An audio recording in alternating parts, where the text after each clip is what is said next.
As-salamu wa rahmatullahi wa barakatuh. I have told that if we follow Islam, we can build a moral society. You see, we have 54 Islamic countries.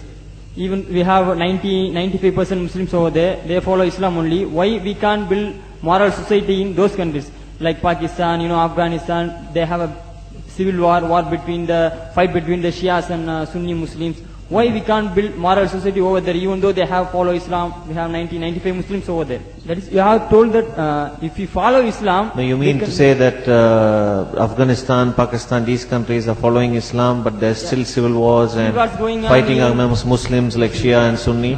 Why you are asking? We can't build moral society over there, even though we have 90%, 95 Muslims over there? First of all, Pakistan is not following Islam. Are you joking? I'm saying not Pakistan, we have 90% Muslim. Muslim means follow Islam. But Muslim, what Muslim? What Muslim? I remember 15 years ago, it's not today and I heard it's worse. 15 years ago I remember going to a wedding in Pakistan. A wedding where men and women were mixing freely.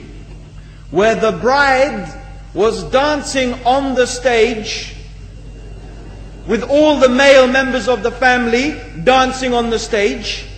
I am sure somewhere around, we probably hidden in a corner then, but I hear now it's open, drinking alcohol. What Muslim are we talking about? This was 15 years ago. Now I hear it's even worse. Oh yes, they're Islam. When the bride and the groom are walking to the car, they're holding the Quran over their head for blessing. That Islam? That's not Islam. What Islam is that? That's exactly the thing I'm talking about. That's why the Muslims are in such a mess. Because of this nonsense, this hypocrisy, actually they are insulting the Quran by doing that.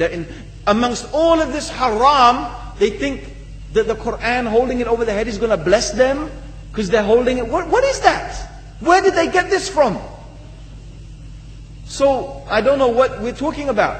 In fact, this is the problem.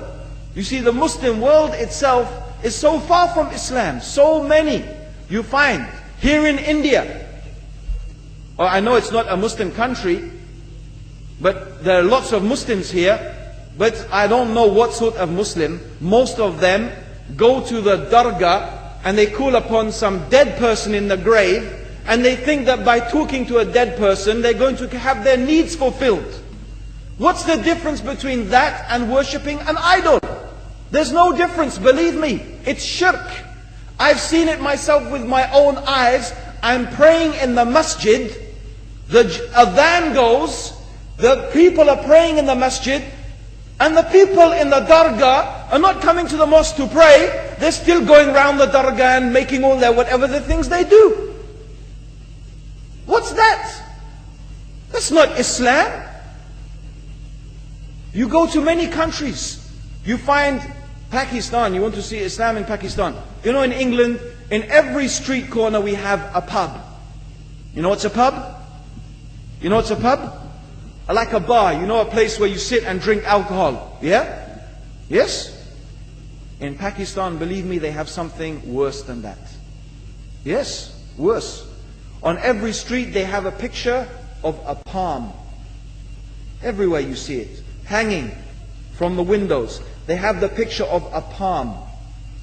What's that advertising? Something worse than drinking alcohol. An invitation to disbelieve in Allah. That they're going to read your hand and tell your fortune. Shirk. It's shirk. Whoever believed, the Prophet said, sallallahu alaihi wasallam, whoever visits a fortune teller out of curiosity, Allah will not accept their prayers for 40 days. Whoever believes in the fortune teller has disbelieved in Allah and His Messenger. That includes, by the way, horoscopes. Yet you see in Pakistan a picture everywhere of a hand. Worse than a pub. Worse than a pub. It is better to drink alcohol than make shirk with Allah.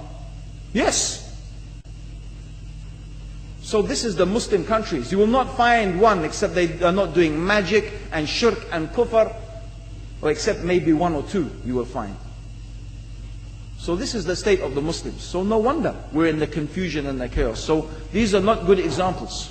And this is really, in fact, the very reason that I'm saying why we are in such a big mess.